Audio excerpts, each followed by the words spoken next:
Assalamualaikum warahmatullahi wabarakatuh. Selamat malam Ibu Sri. Kami dari kelompok 10 ingin mempresentasikan hasil tugas akhir kami, yaitu dengan topik Sistem Manajemen Penjualan Snack. Sebelumnya, perkenalkan nama saya Wawade Virus Ramadhani Somandenon dengan NPM 111. Di sini saya bertugas yaitu dengan skenario sistem dan workflow bisnis laporan. Tools yang saya gunakan itu adalah Draw.io. Perkenalkan, nama saya Muhammad Naufal Hardi dengan NPM 77. Di sini saya bertugas menjelaskan tentang DFD, APL, dan Object Oriented. Tools yang saya gunakan adalah Draw.io. Perkenalkan, nama saya Muhammad Rizky Alfurqon dengan NPM 133. Itu tugas saya di sini adalah membuat layout sistem, interface dengan kaidah IMK database atau table etc. Lalu tools yang saya gunakan adalah PHP Admin dan Figma. Perkenalkan, saya Alifa Weni Kurnia Putri dengan NPM 126. Tugas saya membuat programmer, dan tools yang saya gunakan adalah MySQL dan HTML. Nah, untuk judul kelompok kami di sini, seperti yang sudah saya sebutkan tadi, yaitu Sistem Informasi Penjualan Snack. Lokasi bisnis yang diamati yaitu Toko Kue Mama Reza, Jalan Raya James Serong, nomor 6-7, Cipayung, Kecamatan Cipayung, Kota Depok. Pemilik bisnis di sini yaitu Mama Reza. Nah, di sini aliran proses yang kami gunakan yaitu linear. Pada proyek sistem informasi penjualan snack ini, kami memilih menggunakan aliran linear karena karakteristik proyek yang cukup terstruktur dan memiliki kebutuhan yang jelas sejak awal.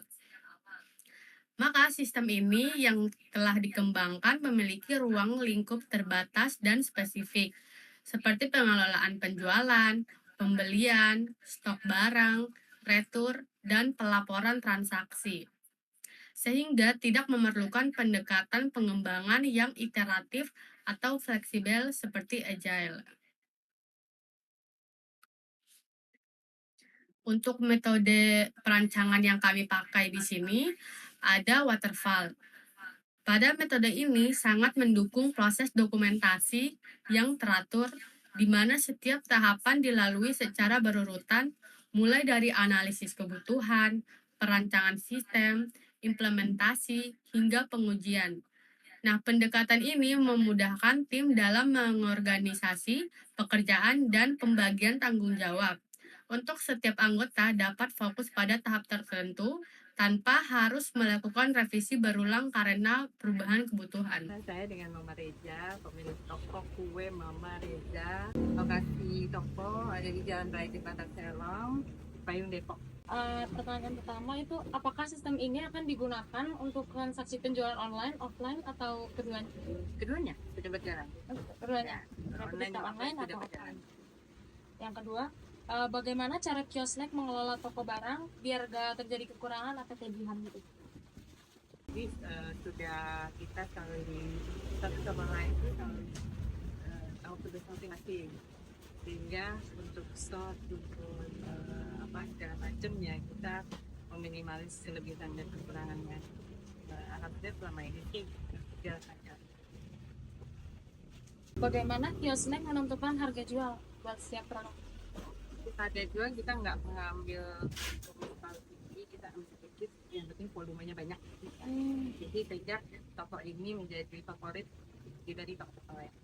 Yang ingat gue pasti lihat Mareja atau di .com karena kita murah, lebih murah dari yang lain. Bagaimana proses pembelian snack ke seluruh supplier? Pembelian snack kita di sini pembeliannya ada langsung pabrik dan merangkul UMKM sekitar Bogor sama Depok. Satu UMKM sekitar Bogor. Bogor sama Depok. Alhamdulillah UMKM yang kita rangkul ini kita punya udah ada lebih dari 90 UMKM. Sekian persen dari pabrik, sekian persen dari kalau UMKM kita banyak bantu untuk produk-produk yang berkualitas kita berikan. Kalau pabrik ya biasanya ada yang kombinasi, ada yang Apakah ada proses return apabila terjadi kerusakan atau cacat produk Dengan konsumen atau dengan dengan pabrik? supplier dan konsumen? Oh, ada. Dengan supplier ada, dengan konsumen juga ada barang yang ya kita nggak tahu ya, kalau pabrik kan kita nggak lihat, tapi kalau UMKM kita udah boleh serasi, kita udah boleh pabrik, jadi insya Allah nggak ada. Tapi kalau dengan pabrik yang itu ada yang investor. Oh, ada gitu ya. Nah, selanjutnya bagaimana sih proses pembayaran pada kios snack di sini? Ada cashless, ada kris, ada transfer. Oh, berarti sistem pembayarannya tuh bisa Ada. kalau ada bisa jadi dia tuh ada beberapa kayak bisa pakai aplikasi gitu ya, bisa bayar offline online-nya juga. Oke, sekian saja itu mungkin wawancara kami kepada Mama Reza. Kurang lebihnya kami mohon maaf dan terima kasih. Baik, di sini saya akan mempresentasikan workflow bisnis sistem penjualan snack. Nah, yang pertama di sini ada penjualan offline. Di sini ada pelanggan dengan kasir. Nah, dimulai dari start. Dari sini pelanggan mendatangi toko. Setelah itu pelanggan memilih snack. Setelah pelanggan memilih snack, pelanggan akan pergi ke kasir untuk melakukan pembayaran. Setelah melakukan pembayaran, dari kasir menerima snack yang dipilih, lalu menghitung jumlah total belanjaan. Setelah itu, kasir membuat nota pembelian dan memberitahu bahwa jumlah harga pembelian. Lalu di sini ada pelanggan membayar jumlah belanjaan. Setelah itu dari sini menerima uang dan memberi kembalian uang jika ada. Ada kembalian, maka ya. Menerima kembalian lalu meninggalkan kios. Jika tidak ada kembalian, pelanggan akan langsung meninggalkan kios lalu end. Setelah itu di sini ada penjualan online. Dari sini ada pelanggan, Shopee, penjual, dan kurir ekspedisi. Nah, dari sini dimulai start. Setelah itu pelanggan mencari produk di Shopee, lalu pelanggan memilih snack dan memasukkannya ke dalam keranjang.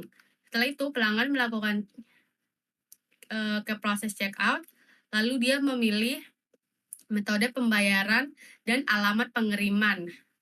Setelah pembayaran berhasil, jika pembayaran berhasil, maka di sini dari Shopee akan menerima uang pembayaran. Setelah itu mengirimkan order baru ke penjual.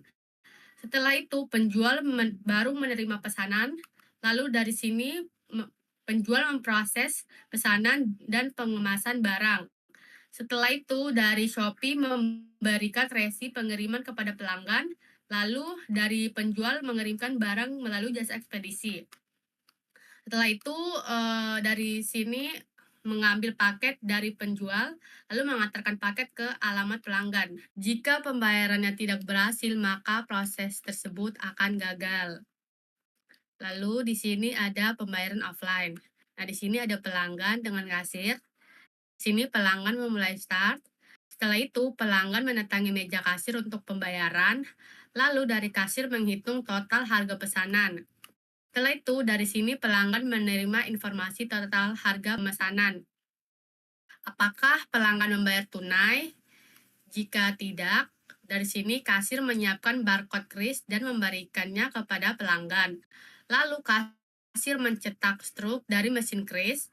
Setelah itu, pelanggan men-scan barcode tersebut menggunakan aplikasi dompet online. Setelah itu, pelanggan melakukan pembayaran dan kasir menerima pembayaran. Setelah itu selesai. Nah, jika pelanggan membayar tunai, maka pelanggan akan menyerahkan uang tunai untuk pembayaran, lalu kasir akan menerima uang tunai. Nah, jika uangnya pas, maka kasir menerima uang tunai dan memasukkannya ke dalam mesin kasir, lalu mencetak struk dan pelanggan menerima struk. Jika uangnya tidak pas atau lebih, maka kasir akan menerima uang tunai dan memberikan uang kembalian. Setelah itu selesai. Lalu di sini ada pembayaran online. Dari pembayaran online ini ada pelanggan, bank, dan Shopee. Dimulai dari pelanggan start, di sini pelanggan melakukan check out, lalu pelanggan memilih metode pembayaran. Setelah itu pelanggan memverifikasi data pembayaran, lalu dari bank mengotorisasi pembayaran. Jika pembayaran berhasil, ya, dari Shopee menerima pembayaran, lalu Shopee mengirim bukti transfer ke pelanggan. Jika pembayaran tidak berhasil, maka bank akan mengirim notifikasi pembayaran gagal. Setelah itu, pelanggan menerima notifikasi pembayaran dan selesai. Nah, untuk proses retur di sini ada kios dan supplier. Nah, dari kios, yaitu dimulai dari start. Di sini kios melakukan request order dan pembayaran. Setelah itu, supplier menerima request order dan pembayaran. Lalu dari supplier mengirim barang. Setelah itu, kios menerima barang.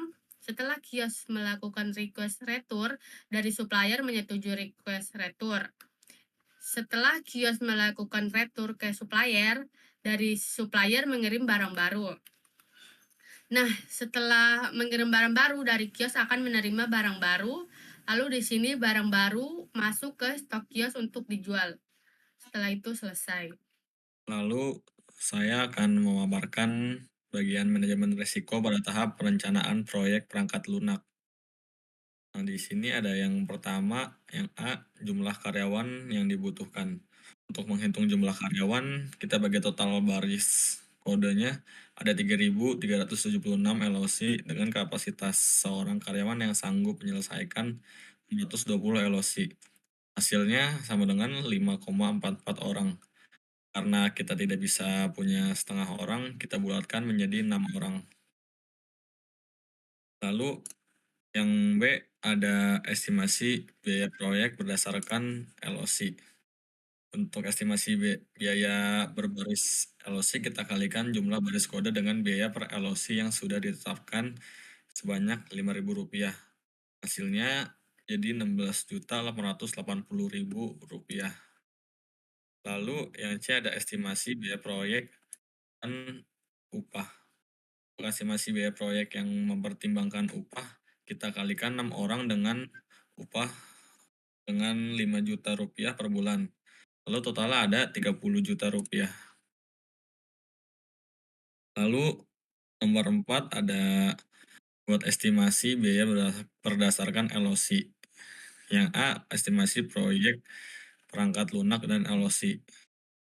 Yang pertama ada autentikasi, login atau logout. SOPT-nya 100, SMS 150, space-nya 200, lalu jadi 100 ditambah 4 dikali 150 ditambah 200 dibagi 6, estimasi LOC-nya 150 LOC. Lalu nomor 2 ada manajemen produk snack. SOPT-nya ada 300, SM-nya ada 500, space-nya ada 700, lalu perhitungannya 300 ditambah 4 dikali 500 ditambah 700 dibagi 6, hasil estimasi LOC-nya ada 517 LOC. Nomor 3, transaksi penjualan. Ada SOPT-nya 250, SM-nya 400, space-nya 600, lalu perhitungannya 250 tambah 4 dikali 400 tambah 6 bagi 6, estimasi LOC-nya 408 LOC.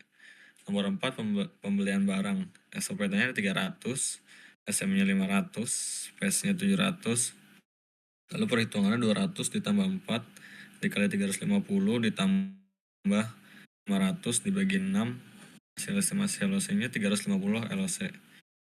Nomor 5 ada pegawai dan gaji. SOPT-nya 300, SM-nya 500, space-nya 700, lalu hitungan 300 ditambah 4 dikali 500 tambah 700 dibagi 6, hasilnya 517. Nomor 6, manajemen pelanggan.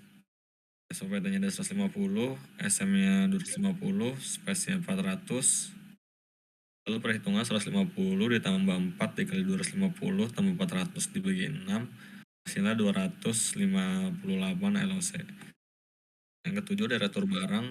SOPT-nya 150, SM-nya 250, space-nya 400, Perhitungannya 150 ditambah 4 dikali 250 tambah 400 dibagi 6 hasilnya 258 LOC.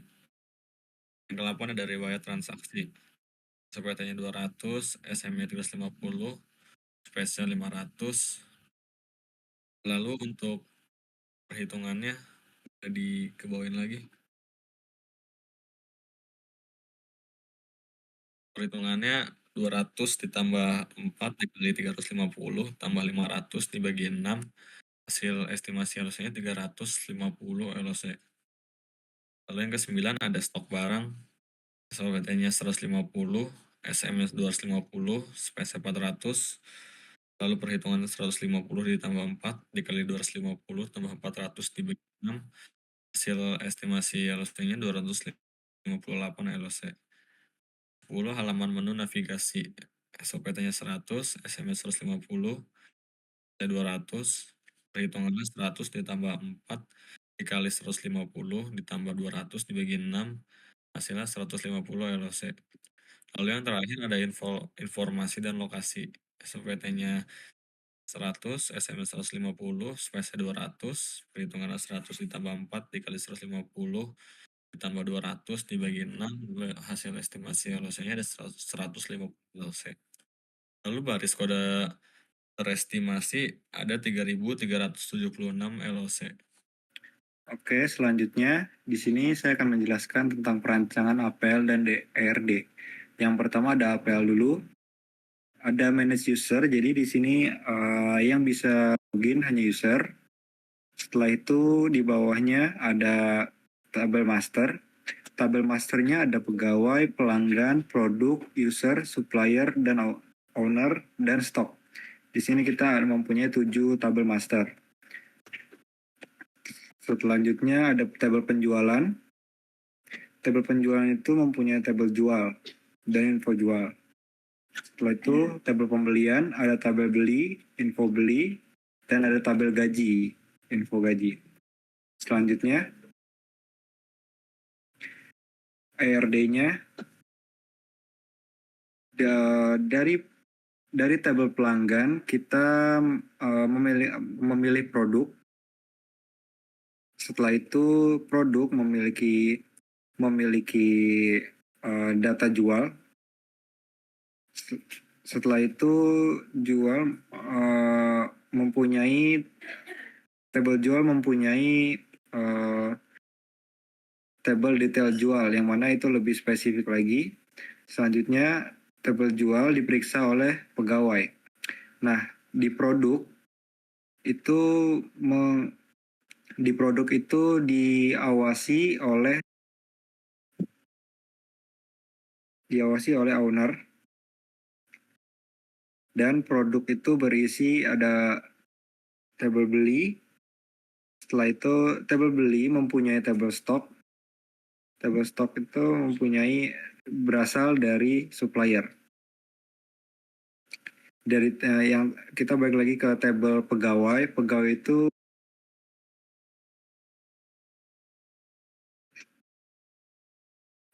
mendapatkan gaji. Selanjutnya ada DFD, ada diagram konteks. Di sini ada pegawai, ada sistem penjualan snack, dan ada owner. Nah, pegawai itu mengirim login, info pegawai, info pelanggan, stok, dan jual.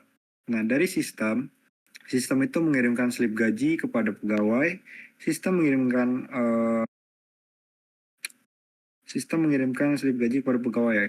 Oke. Dan selanjutnya dari owner itu mengirimkan info beli ke sistem. Setelah itu sistem mengirimkan laporan beli ke owner. Owner mengirimkan supplier ke sistem. Owner mengirimkan produk ke sistem. Sistem mengirimkan info produk ke owner. Sistem mengirimkan lagi info user ke owner. Setelah itu sistem mengirimkan login ke owner. Dan owner mengirimkan info login, pelanggan, info pelanggan, dan gaji. sistem mengirimkan info gaji, info stok, dan laporan jual. Selanjutnya, ada DFD level 1 proses 1. Di sini manage user. Pegawai itu bisa login, dan sistem menerima info login dan memberikannya kepada pegawai. Owner juga bisa login dan memberikan info login kepada owner, dari sistem memberikan info login kepada owner. Selanjutnya ada sistem mengirimkan info user kepada owner. Tabel master pegawai itu punya tabel master. Setelah itu supplier mengirimkan tabel master itu ke owner, info produk, dan owner mengirimkan produk ke tabel master. Selanjutnya ada penjualan, itu diinfokan dari pegawai, ada jual, dan sistem mengirimkan info jual ke pegawai, dan mengirimkan laporan jual ke owner. Sistem beli, laporan beli itu dikirimkan kepada pegawai, dan mengirimkan kepada owner laporan beli, dan owner mengirimkan beli ke sistem beli. Laporan gaji di sistem gaji itu dikirimkan kepada pegawai, dan gaji dikirimkan kepada owner. Selanjutnya, ada level 2. Pegawai bisa login dan sistem memberikan info login. User bisa login dan sistem memberikan info user kepada user. Owner bisa login dan sistem memberikan info login ke owner. Setelah itu, owner bisa menginput user dan info user itu akan diberikan kepada user oleh sistem input user. Selanjutnya, user bisa mengedit dan delete user. Setelah itu ada owner bisa menginput user dan pegawai bisa menginput user. Selanjutnya di sini ada kelas diagram. Di tabel pelanggan, ID pelanggan memiliki tipe data integer, nama pelanggan memiliki tipe data string, alamat memiliki tipe data string, nomor HP memiliki data string. Di sini kita bisa lihat aktivitas apa saja yang bisa pelanggan, yaitu bisa melihat data produk dan riwayat transaksi. Selanjutnya ada user, tabel user. ID user memiliki tipe data integer, username memiliki tipe data string, password memiliki tipe data string. Nah, aktivitasnya di sini bisa login, bisa logout, dan monitor produk. Selanjutnya ada tabel produk, yaitu memiliki ID produk yang bertipe data integer, nama produk mempunyai tipe data string, harga mempunyai tipe data double, dan ID user memiliki tipe data integer. Aktivitasnya adalah tambah produk, update produk, hapus produk, dan lihat stok. Selanjutnya ada tabel jual. ID jual memiliki tipe data integer, ID pelanggan memiliki tipe data string, ID pegawai memiliki data integer, tanggal jual memiliki tipe data date, harga satuan memiliki tipe data double, total harga memiliki tipe data double. Aktivitasnya buat penjualan dan hitung total. Di detail jual, ID detail jual memiliki tipe data integer, ID jual memiliki tipe data integer, ID produk memiliki tipe data integer, quantity memiliki tipe data integer, dan subtotal memiliki tipe data double. Di sini hanya bisa melakukan aktivitas hitung subtotal. Selanjutnya ada tabel beli. ID beli memiliki tipe data integer, ID produk memiliki tipe data integer, ID supplier memiliki tipe data integer, jumlah beli memiliki tipe data integer, tanggal beli memiliki tipe data date, subtotal memiliki tipe data double, dan aktivitasnya adalah buat pembelian dan hitung subtotal. Selanjutnya di atas ada tabel pegawai. ID pegawai memiliki tipe data integer, nama pegawai memiliki tipe data string, jabatan memiliki tipe data string. Aktivitasnya adalah proses penjualan dan terima gaji. ID gaji memiliki tipe data integer, ID pegawai memiliki tipe data integer, jumlah memiliki tipe data double, tanggal terima gaji memiliki tipe data date, dan aktivitasnya adalah generate slip dan cetak gaji. Selanjutnya table supplier. ID supplier memiliki tipe data integer, nama supplier memiliki tipe data string, alamat memiliki tipe data string, nomor HP memiliki tipe data string, dan melakukan aktivitas kirim produk dan melihat riwayat beli. Selanjutnya ada table stock, yaitu stock ID memiliki tipe data integer, nama snack memiliki tipe data varchar, kategori memiliki tipe data varchar, harga memiliki tipe data desimal, jumlah memiliki tipe data integer, tanggal masuk memiliki tipe data date, expired date memiliki tipe data date, owner ID memiliki tipe data integer. Aktivitas yang bisa dilakukan adalah lihat data riwayat transaksi, cek kadaluarsa, update jumlah stok, dan hapus stok. Udah oke. Selanjutnya ada UML. Di sini use case-nya itu admin bisa mengelola produk, mengelola data pembelian, melihat data penjualan, mengelola data user, mengelola data gaji. Selanjutnya pegawai bisa melihat riwayat gaji dan bisa login. Tadi admin juga bisa login, pelanggan, transaksi jual beli, dan melihat riwayat transaksi. Next, selanjutnya ada activity diagram. Di sini activity diagram untuk transaksi jual beli. Nah, pegawai itu yang pertama membuka aplikasi dan sistem akan menampilkan halaman login.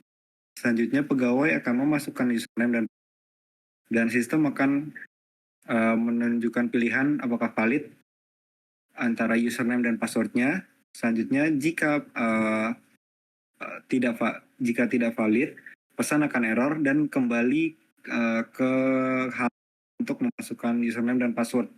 Jika valid atau yes, itu akan menampilkan halaman dashboard dan pegawai akan kepilih menu transaksi. Selanjutnya sistem akan menampilkan halaman transaksi dan akan memilih pelanggan. Terus selanjutnya sistem akan menampilkan form transaksi dan akan memilih produk dan input jumlah produk. Sistem itu akan menampilkan isi list data transaksi dan harga. Jika ada produk lain, akan dipilih produk lagi. Jadi satu-satu dipilihnya. Selanjutnya jika tidak, akan menyimpan data pembelian dan akan ada notifikasi transaksi. Selanjutnya menerima notifikasi dan riwayat transaksi, cek bukti transaksi, menerima bukti transaksi dan menampilkan data pembelian. Next. Selanjutnya ada manajemen user dan produk. Di sini admin membuka aplikasi dan sistem akan menampilkan halaman login, memasukkan username dan password, dan apakah valid. Jika tidak valid, pesan akan error. Setelah itu, jika valid, menampilkan halaman dashboard, dan admin akan memilih manajemen produk atau user. Selanjutnya, sistem akan menampilkan manajemen produk atau user. Admin selanjutnya akan melakukan aksi menambah, mengedit, atau menghapus data. Selanjutnya akan meng-cross check lagi sistem apakah valid. Jika aksinya itu tidak valid, pesan akan error dan akan kembali ke halaman menu menambahkan, mengedit, dan menghapus data. Selanjutnya jika menu valid, akan memproses data dan admin akan menampilkan data di halaman manajemen produk atau user. Oke, next.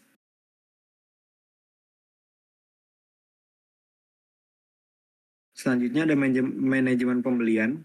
Di sini admin membuka aplikasi, menampilkan halaman login, dan memasukkan username dan password. Sistem akan bertanya apakah valid. Jika tidak valid, pesan akan error, username dan password lagi. Jika valid, menampilkan halaman dashboard dan pilih menu pembelian. Selanjutnya, sistem akan memunculkan halaman pembelian dan admin akan memilih supplier. Selanjutnya ada tampil form pembelian dan memilih produk dan menginput jumlah produk. Selanjutnya sistem akan menampilkan list data pembelian dan harga total. Jika masih ada produk lain, akan dikembalikan ke halaman pilih produk lagi. Dan jika tidak ada produk, menyimpan data pembelian dan menampilkan data pembelian. Manajemen gaji. Di sini admin membuka aplikasi dan sistem akan menampilkan halaman login. Setelah itu admin akan memasukkan username dan password. Dan sistem akan meng-cross-check apakah valid atau tidak. Jika tidak valid, pesan akan error dan akan dikembalikan ke halaman username dan password. Selanjutnya akan menampilkan halaman dashboard. Pilih menu gaji, halaman gaji, dan pilih pegawai. Dan sistem akan menampilkan form penggajian. Admin akan menginput periode dan nominal gaji dan upload bukti penggajian. Dan sistem akan menyimpan data pembelian. Selanjutnya, menampilkan data gaji, menotifikasi gaji, dan menerima riwayat. Next. Di sini ada sequence diagram manajemen pembelian. Di sini admin akan membuka aplikasi dan menginput username dan password. Selanjutnya akan menampilkan halaman login, mengirim data, dan menampilkan halaman dashboard lagi, mengarahkan halaman pembelian. Dan di sini ada beberapa halaman, ada halaman pembelian, flyer, dan memilih produk. Di sini ada validasi user dan mengambil data supplier dan akumulasi total pembelian. Dan sistem akan database akan menyimpan data dan respon data. Next.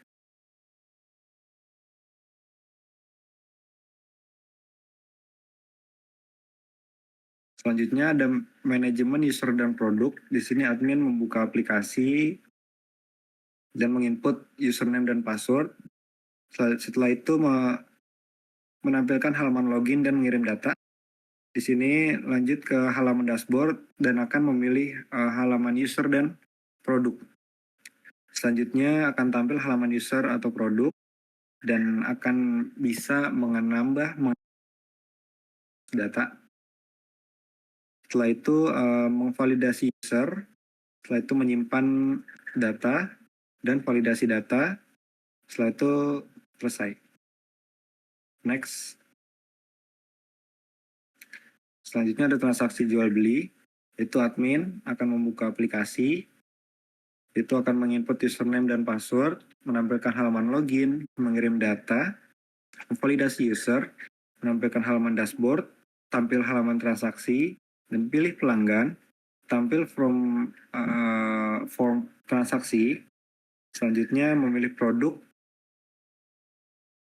menginput jumlah, menginsert data produk, dan selanjutnya ada akumulasi total produk, menyimpan transaksi dan respon data, dan akan menyimpan bukti-bukti transaksi.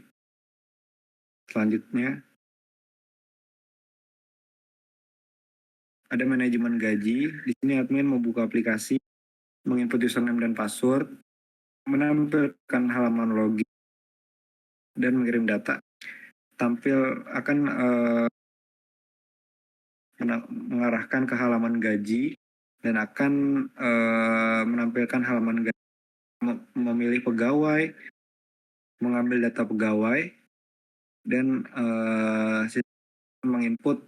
admin akan menginput periode dan nominal gaji. Setelah itu sistem akan menyimpan data, merespon data, dan pesan berhasil. Di sini ada kamus data. Yang pertama ada tabel pelanggan.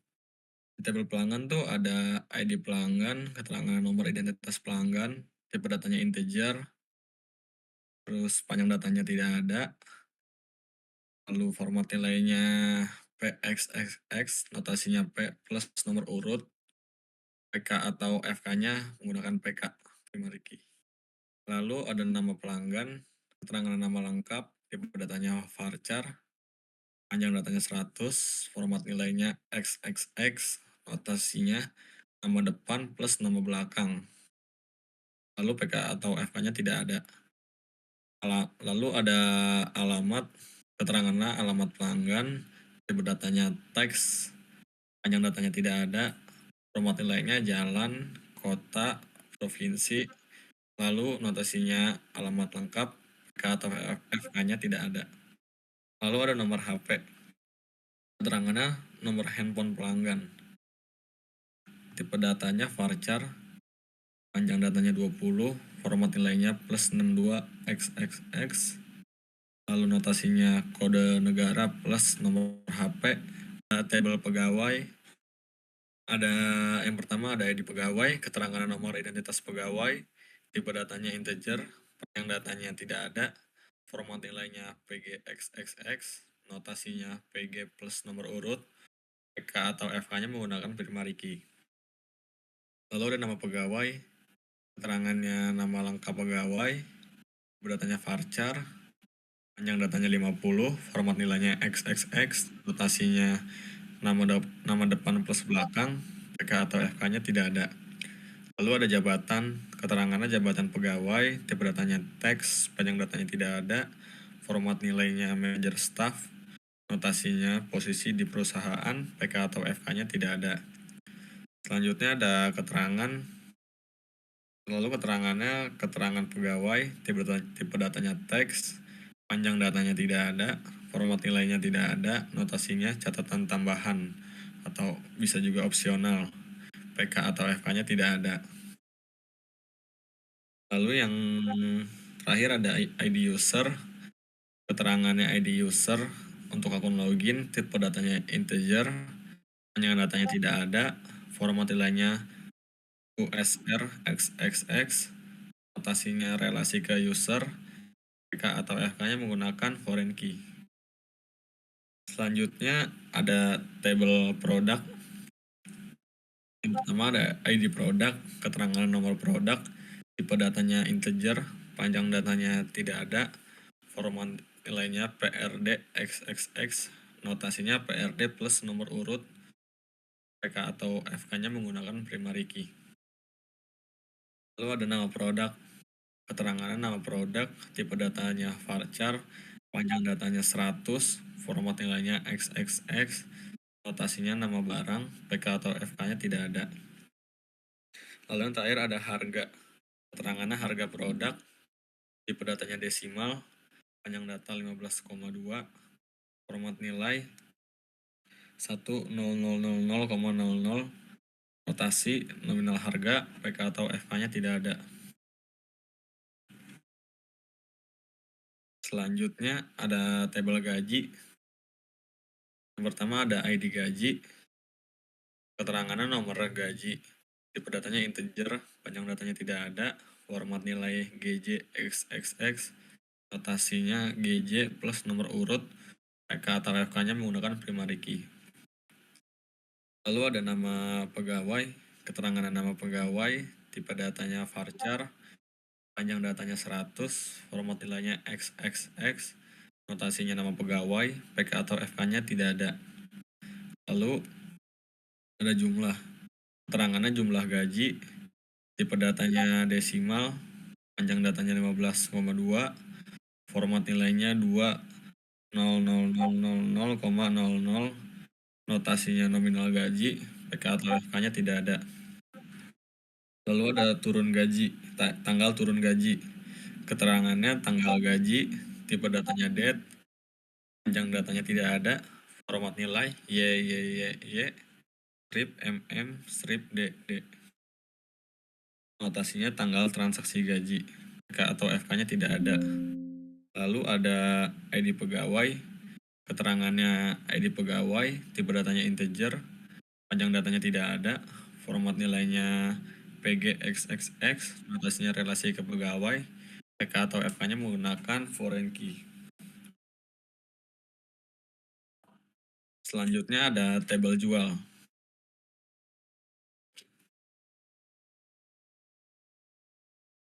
Yang pertama ada ID jual, keterangan nomor transaksi penjualan, tipe datanya integer, panjang data tidak ada, format nilai JL XXX, notasinya JL plus nomor urut, PK atau FK-nya menggunakan primary key.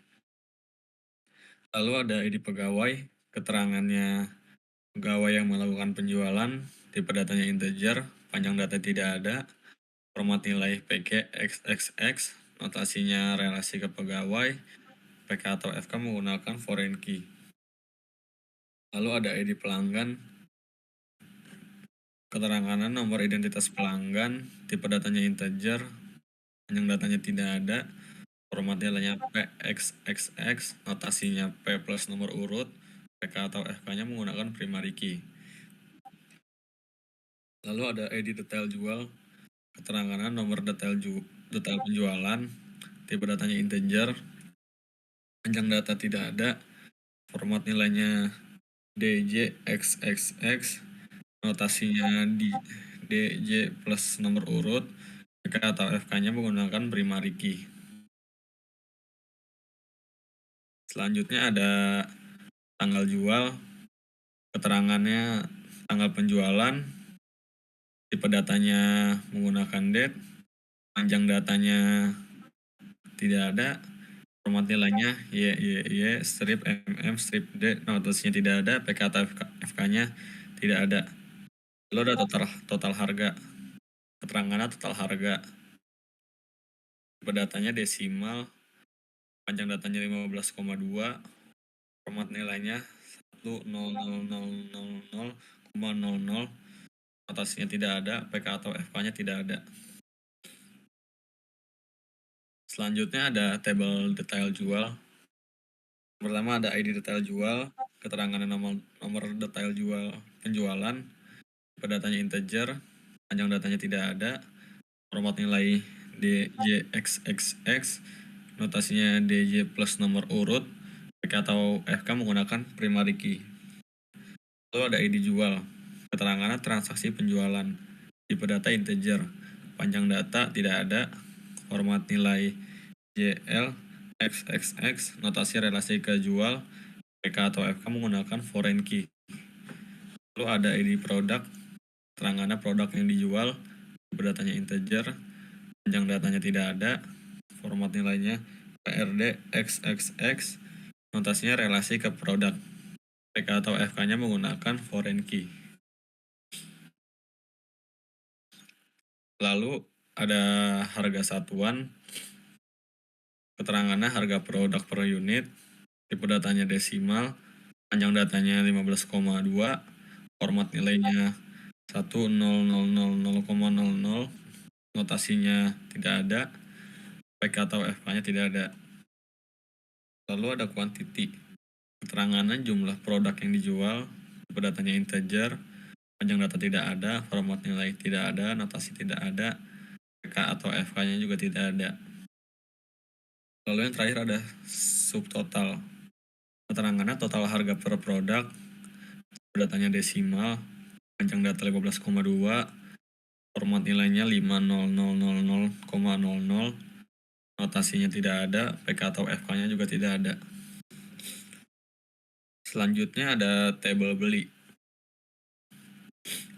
Yang pertama ada ID beli, keterangannya nomor transaksi pembelian, tipe datanya integer, panjang data tidak ada, format nilai TXXX, notasinya T plus nomor urut, PK atau FK menggunakan PK. ID produk, keterangannya produk yang dibeli, tipe datanya integer, panjang data tidak ada, format nilainya PRD XXX, notasinya relasi ke produk, PK atau FK menggunakan foreign key.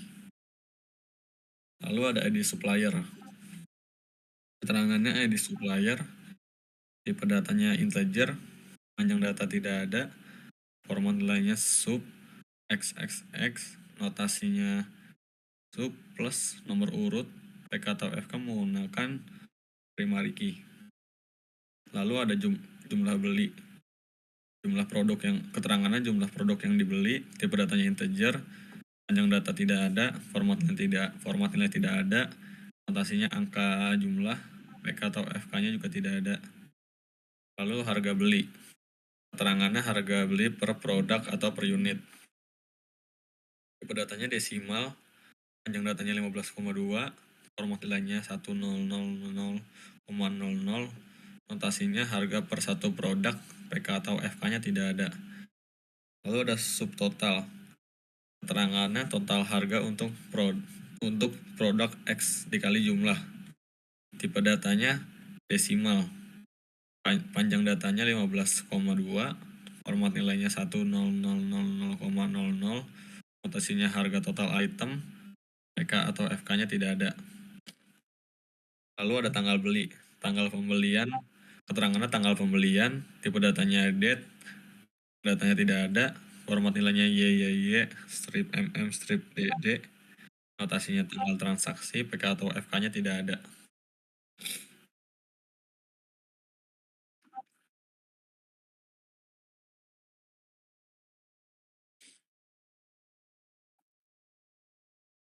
Lalu ada tabel supplier. Yang pertama ada ID supplier, keterangan nomor supplier, tipe datanya integer, panjang datanya tidak ada, format nilainya sub XXX, notasinya sub plus nomor urut, PK atau FK menggunakan primary key. Lalu ada nama, keterangan nama supplier, tipe datanya varchar, panjang datanya 100, format nilainya XXX, notasinya nama lengkap, FK atau PK-nya tidak ada.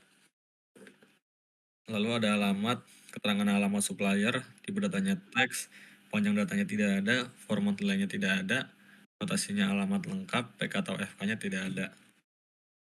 Akhir ada nomor kontak, keterangan nomor kontak supplier, tipe datanya varchar, panjang datanya 20, format nilai 08 XXX atau telepon, notasinya format nomor telepon, PK atau FK-nya tidak ada.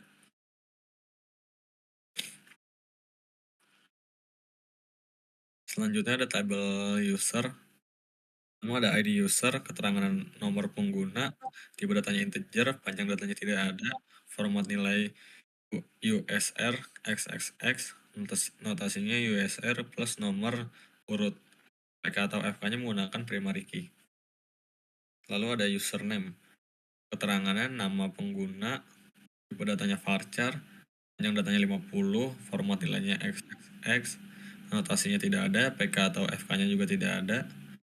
Lalu ada password, keterangannya password user, tipe datanya varchar, panjang datanya 255, format nilainya enkripsi, notasinya tidak ada, PK atau FK-nya juga tidak ada. Selanjutnya ada table owner.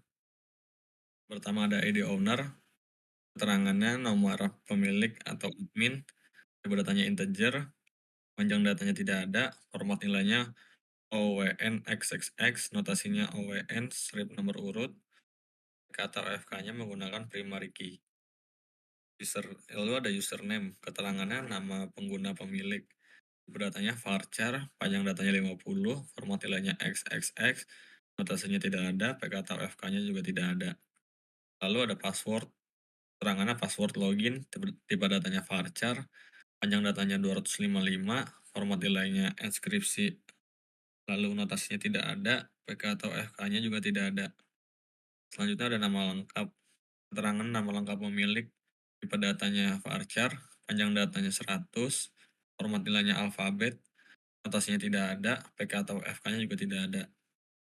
Selanjutnya ada email, keterangannya email pemilik, tipe datanya varchar, panjang datanya 100, format nilainya format email, notasinya opsional, PK atau FK-nya tidak ada.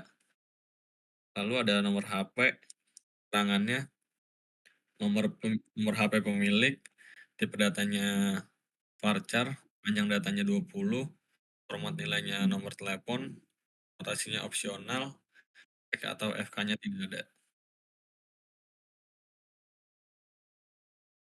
Lalu yang terakhir ada table stock. Yang pertama ada stock ID, keterangannya ID barang produk snack, tipe datanya integer, datanya tidak ada, format nilainya STK XXX, notasinya otomatis, PK atau FK menggunakan primary key. Selanjutnya ada nama snack, keterangannya nama produk snack, tipe datanya varchar, panjang datanya 100, format nilainya alfabet atau angka, notasinya tidak ada, PK atau FK-nya tidak ada. Selanjutnya ada kategori keterangannya jenis snack. Tipe datanya varchar, panjang datanya 50, format nilainya misal makanan ringan, notasinya tidak ada, PK atau FK-nya tidak ada. Selanjutnya ada harga, keterangan harga satuan, tipe datanya desimal 10,2, panjang datanya tidak ada, format nilainya nominal uang, notasinya tidak ada, PK atau FK-nya juga tidak ada. Lalu ada jumlah keterangannya, stok tersedia, tipe datanya integer, panjang datanya tidak ada, format nilainya angka, notasinya tidak ada, PK atau FK-nya juga tidak ada. Selanjutnya ada tanggal masuk, keterangannya tanggal barang masuk, tipe datanya date, yang datanya tidak ada, format nilainya YYY, strip MM, strip DD, notasinya tidak ada, PK atau FK-nya tidak ada. Lalu ada expired date, keterangannya tanggal kadaluarsa, tipe datanya date, panjang datanya tidak ada, format nilainya Y strip MM, strip DD, notasinya opsional, PK atau FK-nya tidak ada. Lalu yang terakhir ada owner ID, keterangannya ID pemilik data, tipe datanya integer, panjang datanya tidak ada, format nilainya relasi ke owner, notasinya tidak ada, PK atau FK-nya menggunakan foreign key. Baik, selanjutnya ada demo programming. Jadi di sini ada home-nya, ini home-nya yang menampilkan pelanggan. Terus untuk dashboard admin ada di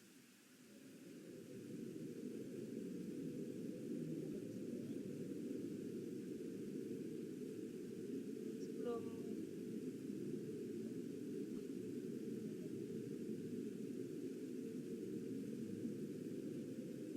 ini untuk bagian backend-nya.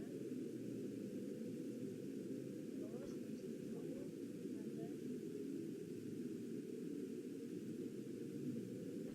ini untuk isi data return-nya di bagian dashboard admin.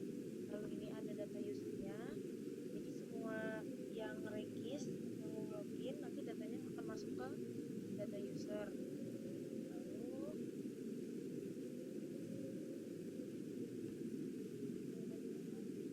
ini number-nya, jadi number-nya ini untuk yang pelanggan. Number yang untuk admin jadi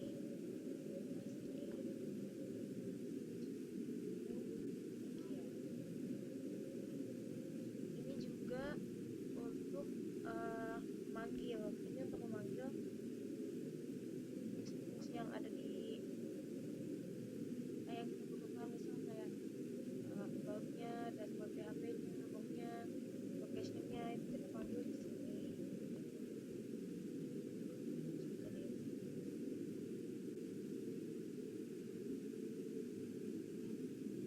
tampilan awal kita langsung alihkan ke halaman login. Karena kita belum punya akun, jadi kita lakukan daftar dulu. Di sini kita pertama daftar sebagai pelanggan.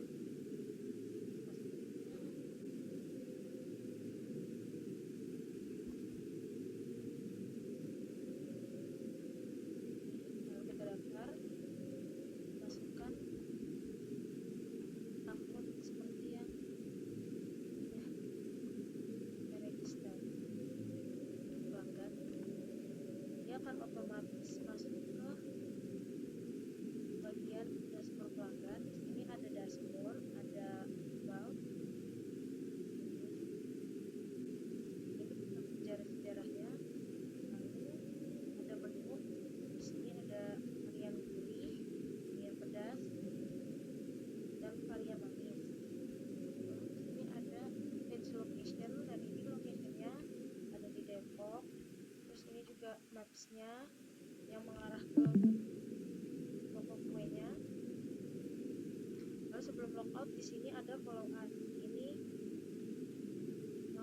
ke Instagramnya toko.com, terus di sini juga TikToknya,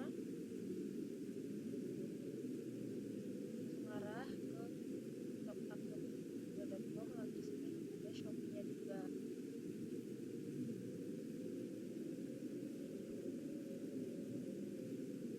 Lalu kita coba log out dan kita daftar sebagai admin.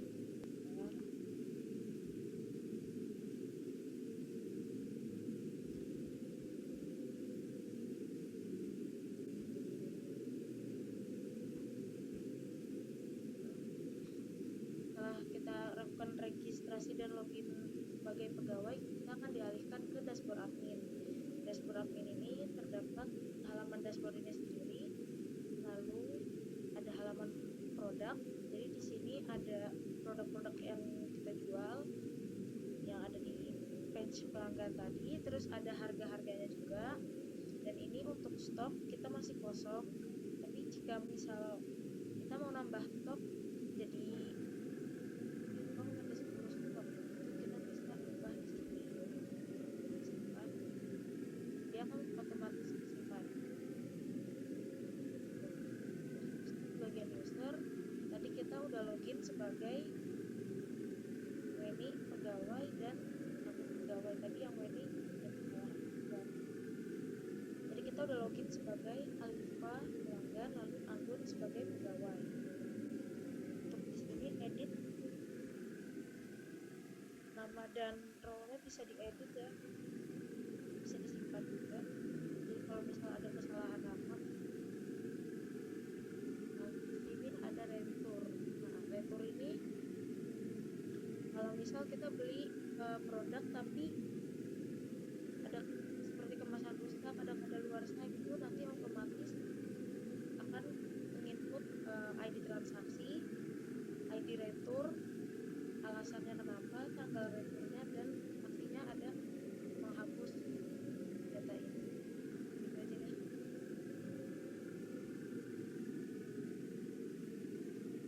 Sekian. Lalu untuk di sini saya akan menjelaskan metode evaluasi black box. Jadi dalam pengembangan sistem informasi penjualan snack, kami memilih penggunaan metode pengujian black box karena pendekatan ini itu memungkinkan kami untuk menguji sistem berdasarkan fungsionalitas tanpa perlu memahami struktur internal atau kode program. Hal ini juga sangat penting dalam konteks aplikasi penjualan, di mana kesalahan sekecil apapun dalam proses pemesanan transaksi atau pencatatan data dapat berdampak langsung pada pengalaman pengguna dan operasional bisnis. Metode black box ini dinilai sangat cocok digunakan dalam proyek ini karena sistem kami memiliki antarmuka yang langsung berinteraksi dengan pengguna, mau itu admin, mau itu pelanggan, maupun staf toko. Pengujian ini juga bermanfaat buat mengidentifikasi apakah sistem telah berjalan sesuai dengan kebutuhan pengguna, seperti tombol-tombolnya berfungsi dengan baik atau enggak, datanya yang ditampilkan sesuai nggak sama yang diinput, informasi juga, terus selama proses penelitian, metode black box ini terbukti sangat membantu dalam menemukan berbagai kekurangan pada sistem. Terus melalui pengujian ini, kami juga dapat menemukan beberapa permasalahan seperti tombol aktif yang nggak merespon, tampilan yang nggak konsisten. Masalah-masalah kayak gitu juga mungkin ditemukan tidak hanya diuji dari sisi internal program saja. Dengan metode ini, kita menilai sistem dari sudut pandang pengguna yang pada akhirnya memberikan masukan yang lebih relevan untuk perbaikan dan penyempurnaan sistem. Pengujian ini juga membantu meningkatkan keandalan dan kenyamanan dalam penggunaan aplikasi oleh seluruh pihak. Di kategori pertama ada yang tidak benar atau salah. Yang pertama yaitu tombol tekan pada memiliki yang merespon saat sehingga perubahan tidak diterima karena tadi kita sudah mencoba untuk mengedit data dan tombol simpannya itu berfungsi untuk menyimpan data. Lalu yang kedua ada fitur login out, tidak langsung mengalihkan ke halaman login sehingga user masih bisa mengakses halaman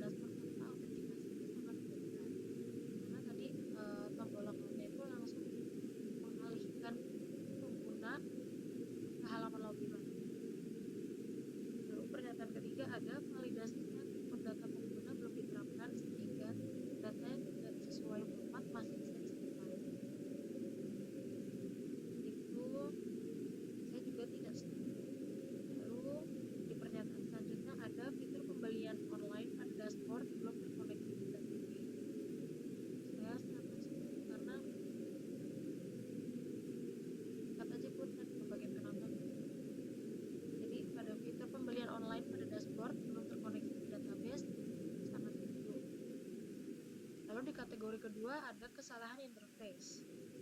Di pernyataan pertama, formulir input memiliki label dan file yang tidak sejajar, membuat tampilan tidak rapi dan membingungkan pengguna. Ini saya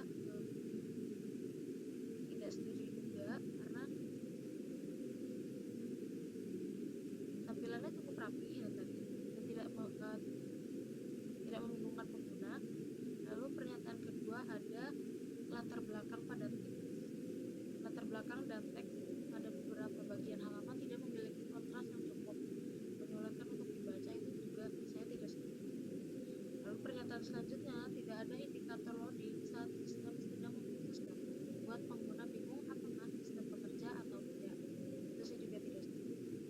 Lalu di pernyataan selanjutnya, tata letak dashboard kurang presisi. Itu saya cukup setuju, karena memang ada beberapa yang kurang presisi. Lalu di kategori ketiga, ada kesalahan dalam struktur data atau akses database tersebut. Pernyataan pertamanya itu, saat menghapus data pengguna, data terkait di tabel lain tidak ikut dihapus. Belum ada relasi forensic atau trigger menyebabkan random data. Itu saya juga sangat setuju. Saya setuju karena memang saat kita menghapus data yang satu itu, data yang lain tidak kita hapus. Lalu selanjutnya ada proses pencarian data tidak menggunakan filter atau batasan pencarian, sehingga query menjadi berat dan memunculkan terlalu banyak hasil. Lalu di pernyataan selanjutnya ada sistem gagal melakukan pengecekan duplikasi saat input data baru, menyebabkan yang diganda di database. Saya tidak setuju, karena tadi pas kita login juga, contohnya pas login tadi kita nggak bisa login pakai nama yang baru, pakai nama yang sama. Lalu pernyataan selanjutnya, saat mengambil data transaksi, sistem tidak menampilkan data terbaru karena query tidak diluruskan berdasarkan waktu transaksi. Saya juga tidak setuju. Lalu di kategori yang selanjutnya ada kesalahan kinerja. Di pernyataan pertamanya itu, proses login membutuhkan waktu lama karena tidak ada optimasi pada autentikasi user atau tidak menggunakan sistem atau token dengan benar. Itu saya sangat tidak setuju karena proses login tadi sangat tepat. Pernyataan selanjutnya ada halaman laporan bulanan lambat dibuka karena seluruh data ditarik dari database tanpa filter tanggal secara default. Lalu di pernyataan selanjutnya, file gambar seperti bukti pembayaran atau profil pengguna tidak dikompresi, menyebabkan ukuran halaman jadi berat dimuat. Itu juga saya cukup setuju. Dan pernyataan selanjutnya, script tertentu seperti animasi atau validasi form tidak diminify, menyebabkan proses rendering halaman menjadi lambat. Itu saya tidak setuju.